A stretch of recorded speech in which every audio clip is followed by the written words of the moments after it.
महाराष्ट्र की राजनीति में शिवसेना यूबीटी प्रमुख उद्धव ठाकरे को एक और बड़ा झटका लगा है। आदित्य ठाकरे के करीबी और मुंबई की राजनीति में प्रभावशाली नेता माने जाने वाले सचिन अहिर ने एकनाथ शिंदे के नेतृत्व वाली शिवसेना का दामन थाम लिया है। अहिर ने शिंदे गुट में शामिल होने के तुरंत बाद महाराष्ट्र विधान परिषद के उपसभापति पद के लिए महायुति उम्मीदवार के तौर पर नामांकन भी दाखिल कर दिया। इस घटनाक्रम को महाराष्ट्र की राजनीति में ऑपरेशन टाइगर 3 के तौर पर देखा जा रहा है। देखिए, आज जो आप जिसको ऑपरेशन 3 कहते हो वह उस तरीके का ऑपरेशन नहीं है, अभी ऑपरेशन होना बाकी है। आज सचिन अहिर का उपसभापति के लिए फॉर्म भरा गया।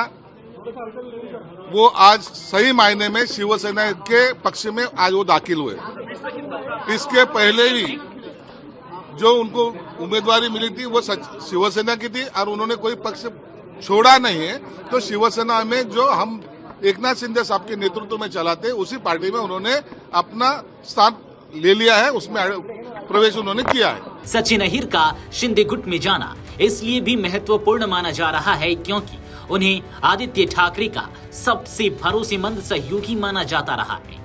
हाल ही में शिवसेना यूबीटी के 9 में से 6 सांसद शिंदे गुट में शामिल हुए थे। अब अहिर के पाला बदलने से उद्धव ठाकरे की संगठनात्मक ताकत और रणनीति पर सवाल उठने लगे हैं। शिंदे गुट का दावा है कि आने वाले दिनों में उद्धव खेमे के कई और विधायक भी पार्टी छोड़ सकते हैं। सचिन अहिर सिर्फ शिवसेना यूबीटी के वरिष्ठ नेता ही नहीं थे, बल्कि मुंबई, खासकर वर्ली क्षेत्र में आदित्य ठाकरे की राजनीति के प्रमुख रणनीतिकार माने जाते थे। वर्ष 2019 में जब आदित्य ठाकरे ने पहली बार विधानसभा चुनाव लड़ा था, तब अहिर को वर्ली की पूरी चुनावी जिम्मेदारी सौंपी गई थी। उस समय अहिर राष्ट्रवादी कांग्रेस पार्टी छोड़कर शिवसेना में शामिल हुए थे। राजनीतिक जानकारों का मानना है कि अहिर के जाने से वर्ली में आदित्य ठाकरे की राजनीतिक पकड़ पर असर पड़ सकता है। शिंदे गुट के नेताओं ने सचिन अहिर के शामिल होने को ऑपरेशन टाइगर 3 की शुरुआत बताया है।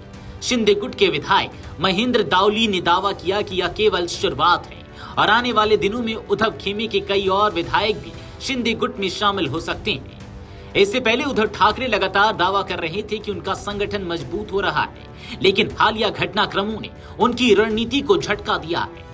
महाराष्ट्र सरकार में मंत्री संजय सिरसाट ने इसे ऑपरेशन इमरजेंसी करार देते हुए कहा कि सचिन अहिर जैसे मेहनती नेता का शिंदे गुट में आना पार्टी को और मजबूत करेगा। उन्होंने यह भी कहा कि अगर विपक्षी दलों के नेता खुद आना चाहते हैं तो उन्हें रोका नहीं जा सकता। महायुति के भीतर विधान परिषद के उपसभापति पद के लिए नीलम गोर्हे और कृपाल तुमाने जैसे नेताओं के नाम चर्चा में थे। इसके बावजूद एकनाथ शिंदे ने अपनी पार्टी के नेताओं को पीछे रखते हुए सचिन अहिर को उम्मीदवार बनाया। इसे शिंदे का बड़ा राजनीतिक दांव माना जा रहा है। माना जा रहा है कि अहिर को अहम पद देकर शिंदे ने एक तरफ उद्धव ठाकरे को बड़ा संदेश दिया है, वहीं दूसरी ओर मुंबई में अपनी राजनीतिक स्थिति को और मजबूत करने की कोशिश की है। अहिर का राजनीतिक सफर राष्ट्रवादी कांग्रेस पार्टी, शिवसेना यूबीटी और अब शिंदे की शिवसेना तक पहुंच चुका है। सचिन अहिर के पाला बदलने के बाद महाराष्ट्र की राजनीति में नए समीकरण बनने की अटकलें तेज हो गई हैं। शिवसेना यूबीटी के सहयोगी दलों ने भी इस घटनाक्रम पर हैरानी जताई है। पार्टी नेता अमीन पटेल ने कहा कि कुछ दिन पहले ही वह महाविकास अघाड़ी की बैठक में सचिन अहिर के साथ बैठे थे और उन्हें इस फैसले की कोई भनक नहीं थी। Video desk अमरउजाला.com।